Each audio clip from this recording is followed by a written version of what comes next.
Agora, a Bíblia lida e explicada com Alain Amorim. Para quem quer ouvir a Palavra de Deus de forma simples e compreensível. Olá, querido ouvinte, querida ouvinte. Eu sou o pastor Alain Amorim. Nós estamos de volta com mais um programa A Bíblia Lida e Explicada. E eu quero que você abra a sua Bíblia no Evangelho de Mateus. Nós continuamos o nosso estudo do capítulo 12. Hoje nós veremos a primeira parte de um grande trecho. Nós temos feito isso, quando temos um grande trecho, nós o dividimos em dois e faremos isso novamente hoje. O nosso grande trecho dessa vez compreende os versículos 22 até o verso 32. Mas hoje, então, dividindo esse grande trecho, nós vamos considerar e estudar juntos o texto do verso 22 até ao verso 25. Diz assim, então, a bendita palavra de Deus. Então lhe trouxeram um endemoniado, cego e mudo, e ele o curou, passando o mudo a falar e a ver. E toda a multidão se admirava e dizia: é este, porventura, o filho de Davi? Mas os fariseus, ouvindo isto, murmuravam: este não expele demônios, senão pelo poder de Beelzebu, maioral dos demônios. Jesus, porém, conhecendo-lhes os pensamentos, disse: todo reino dividido contra si mesmo ficará deserto, e toda cidade ou casa dividida contra si mesma não subsistirá. Nós vemos nesse trecho que Jesus continua a fazer a sua obra, continua a fazer o seu ministério. Jesus, aqui especificamente, continua a desbancar o poder de Satanás, o poder de Satanás de dominar as pessoas. E nós temos aqui um caso extraordinário de cura espiritual e de cura física ao mesmo tempo.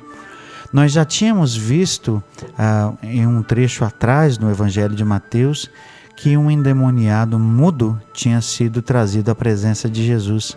Agora nós vemos que esse endemoniado, além de mudo, era também cego. Então ele era possuído pelo demônio e era cego e também mudo, e provavelmente surdo-mudo. Ou seja, ele tinha várias limitações. Nós não sabemos aqui se, na verdade, essa doença, e não é o que parece, que essa doença era fruto dessa possessão. Mas o fato é que Jesus vai cuidar primeiramente da parte física, e só mais adiante é que nós veremos que ele vai falar dessa questão espiritual, usando o próprio homem como exemplo. Aqui Jesus o cura. O texto simplesmente diz isso, que Jesus o restaurou ali naquele momento. Imediatamente aquele homem passou a ver, passou a falar e certamente estava livre do demônio que o possuía. E é claro que as pessoas ficaram maravilhadas. As pessoas estavam ali quase sem acreditar no que os seus olhos estavam vendo.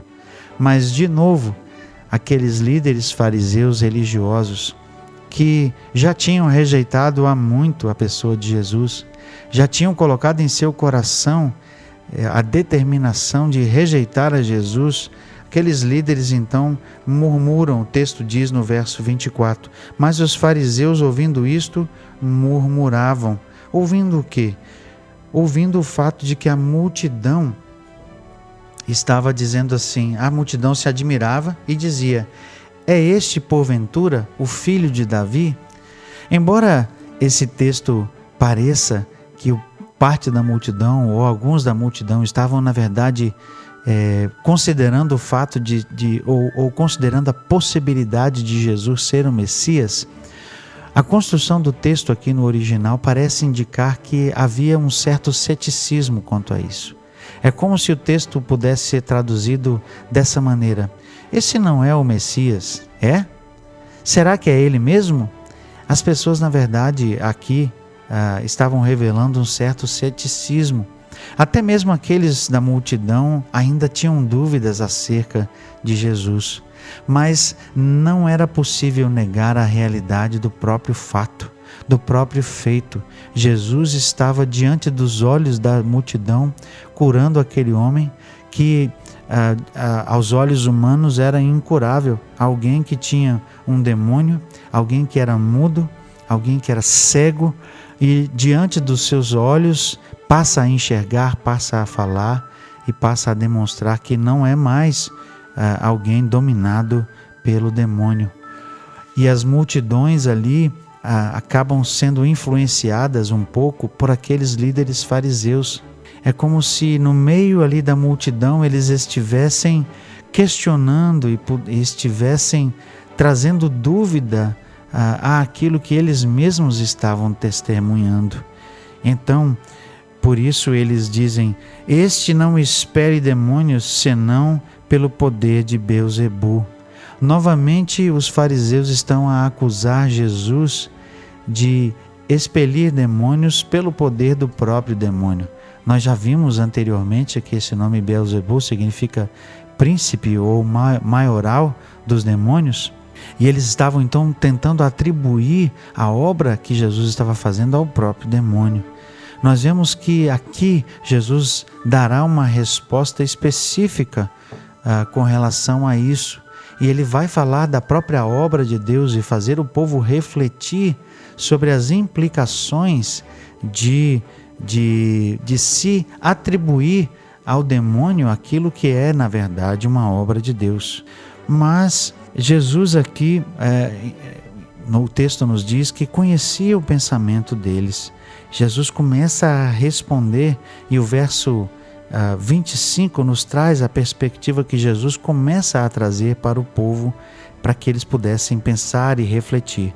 Jesus, porém, diz o texto, conhecendo-lhes os pensamentos, disse: todo reino dividido contra si mesmo ficará deserto, e toda cidade ou casa dividida contra si mesma não subsistirá. Jesus adota uma tática interessante e importante com relação aos fariseus. Jesus tinha duas escolhas: ou ele demonstrava o poder que ele tinha e faria ou faz alguma coisa, né? Ou ele demonstrava fazendo algo que pudesse ser radical, talvez até mesmo infligir naqueles fariseus algum tipo de doença, fizesse algum sinal que mostrasse o seu poder, a sua força. Ele poderia tomar esse caminho, e ele escolhe, na verdade, esse outro caminho, ou ele faz com que as pessoas voltem os seus olhares para aquilo que estava realmente acontecendo. Jesus então aponta primeiro para o absurdo daquilo que os fariseus estavam acusando Jesus de ser e fazer. Jesus diz: olha, uma casa dividida contra si mesma vai perecer. Um reino dividido contra si mesmo não vai subsistir. Toda cidade ou casa dividida contra si mesmo não subsistirá. Jesus, na verdade, aponta para o fato de que era um absurdo pensar que ele, pelo poder de Satanás, estivesse expelindo Satanás. Por quê? Porque é a mesma coisa de um conflito dentro de uma casa, ou o conflito dentro de um país, que nós conhecemos como guerra civil. Se há um conflito interno, esse conflito vai fazer com que a casa caia, literalmente. Ele vai fazer com que o país fique deserto, com que a cidade acabe deserta. Ou seja, ela não vai sobreviver, ela não vai subsistir. Jesus aponta para o absurdo de que não era possível que ele estivesse operando, ou seja, expelindo os demônios e tornando são aqueles homens ali pelo poder de Satanás, porque isso significaria que Satanás estaria agindo contra si mesmo, e nós sabemos que isso não é possível. Satanás não tinha qualquer bem dentro de suas ações. Ele não tinha qualquer tipo de bem em vista. Satanás queria destruir. Não era possível atribuir aquela obra a Satanás, porque essa não era a intenção da obra em si e muito menos o propósito de Jesus. Jesus, então, de forma muito sábia, aponta para as próprias obras que ele estava fazendo, para que pudesse fazer a multidão ali refletir e também fazer-nos refletir naquilo que Deus estava fazendo por meio de Jesus.